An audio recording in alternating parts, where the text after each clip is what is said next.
This week on Africa Weekly, we take you to Burkina Faso, where female prisoners have no other choice but to keep their infants alongside them in detention. And we travel to Tunisia, to the southern island of Djerba, where the dead face discrimination, with separate cemeteries for people based on their skin colour. But first, a summary of the stories that made the headlines this week. An armed gang abducted an Italian woman from a guest house in a southeastern village in Kenya on Tuesday, shooting and wounding 5 residents in the raid. 3 children were among those injured, with one, a 10-year-old boy, shot in the eye. The victim, Silvio Romano, had been volunteering for a small Italian charity. Kulikuja jamaa 6. Sasa 6 men came asking for the foreigner. I told them she had gone to collect her power bank, and they started arguing, saying they had seen her in the house. That's when I showed them where she was.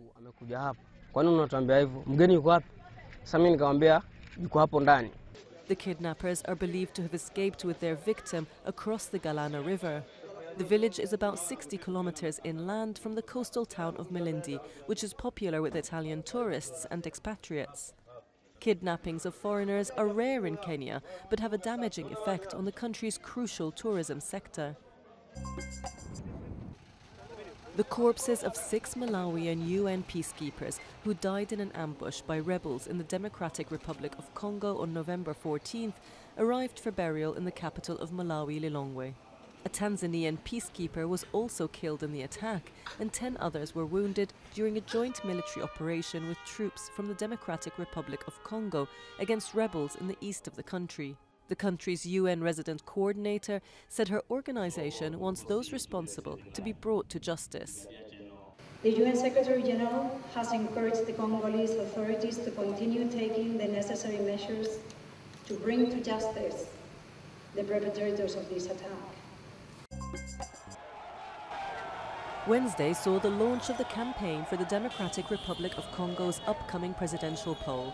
Voters on December 23rd will choose a successor to outgoing President Joseph Kabila, who has constitutionally remained in power as caretaker leader, even though his second and final elected term ended nearly 2 years ago. But residents of the eastern city of Beni, an area that has been the site of one of the most virulent conflicts, expressed frustration and uncertainty ahead of the vote. Insecurity affects all segments of the population. If you go and see, people are gone. Shops, health centers, pharmacies have been looted. There is no more activity at the moment. And as the presidential campaign kicks off, the nation continues to grapple with the aftermath of the deadly Ebola outbreak. Efforts to fight its spread in the restive eastern Beni region have resumed after a brief suspension following clashes. The front-runner in Madagascar's presidential race, Andry Rajoelina, accused the election officials of manipulation in compiling results that showed him short of the absolute majority needed to avoid a second-round runoff vote. Rajoelina, a former president of Madagascar, told a crowd of supporters in the capital that he had been deliberately prevented from scoring more than 40% in the first round on November 7th.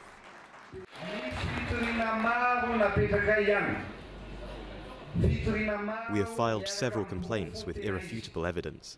Stop corruption. Stop the hijacking of the people's votes.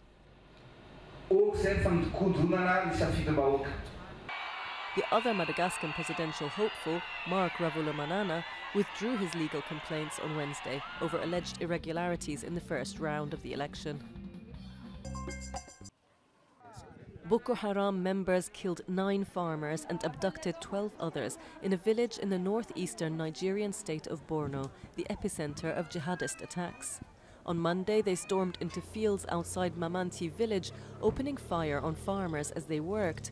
Boko Haram has stepped up attacks on farmers and loggers in recent years, accusing them of passing information to the military.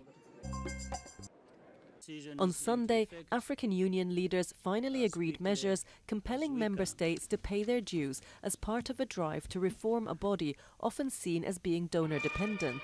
Heads of state and ministers gathered at the body's headquarters in Addis Ababa for what was seen as a last-ditch attempt to push through reforms that have been mulled for nearly 2 years. The AU in 2016 charged its chairman, Rwandan President Paul Kagame, with getting reforms passed. But observers have said that time is running out because Egypt, which is set to assume the chairmanship, is thought to oppose aspects of the agenda. Although not all his reforms were passed, Kagame welcomed the progress made at the two-day summit. We've seen the Continental Free Trade Area come into place. We have seen these continued reforms happen. We've seen more integration of our continent, discussed, different things done for that to happen. In this Ouagadougou prison, Pascaline has been awaiting trial for 4 months. Suspected of involvement in a crime committed by her fugitive husband, she was arrested along with 4 other family members. With no one to take care of her 6-month-old daughter, Pascaline had no choice but to bring her to prison. They don't have baby medicine here as she's not officially a prisoner. The living conditions are not good, so it's not easy. In the women's section of this detention centre, 13 babies and toddlers live alongside the 66 prisoners. These infants are sharing cells with women detained for theft, mutilation, or even murder.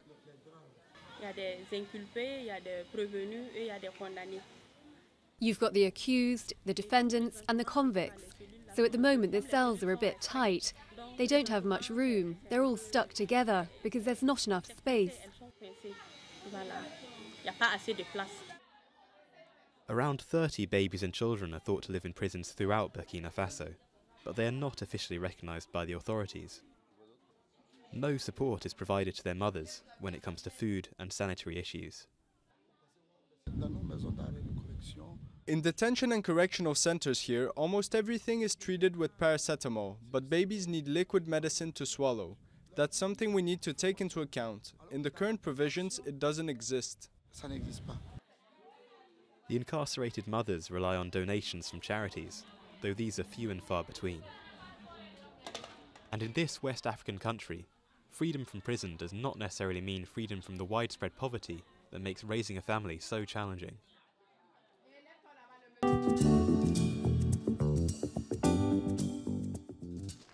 At this cemetery in southern Tunisia, Nadia visits her mother's grave. In this district on the island of Djerba, dark-skinned inhabitants and those with lighter skin are not buried in the same place. Nadia's mother was buried in a piece of land in the so-called slave cemetery. 2 other cemeteries lie a stone's throw away, reserved for ahrar or free men, people with light skin. This situation was always like this. We got used to it. Cemeteries for slaves and cemeteries for free people. Everyone has their own corner. Black Tunisians, including some descendant from slaves, make up a minority that is barely visible in the North African country. On October 9th, Tunisia's parliament adopted a landmark law penalising the use of racist words, the incitement of hatred and discrimination. These acts are now punishable by 3 years in prison and a €5,000 fine. Of course, this law will free us somewhat from this sort of ghetto and separation. Today, when we ask to fix all this, we have something to head towards. We will head towards justice.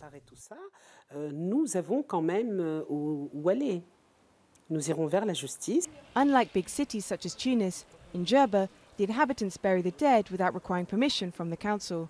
This allows for divided burial sites according to social status or even skin colour. Until today, town halls in Djerba use a designation on birth certificates referring to the master who granted freedom to the ancestors of certificate holders. In the neighbouring town of Gospa, many complain about the prevailing racism. They will tell you that there's no discrimination, but it's very present. They say there's no difference between white and black, but in reality it's the opposite. In reality, they despise us. The mentality here hasn't changed. For activists, the October 9 vote is already recognition by the Tunisian state that the problem exists. They are now hoping to move towards reconciliation, ending distinctions based on skin colour.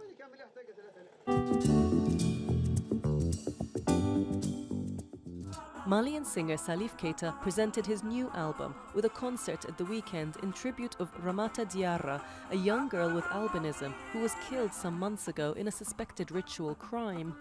Keita has for years campaigned for the protection of albinos, who are both stigmatized and hunted for ritual purposes in many African countries. That's all from us at Africa Weekly. Until next week.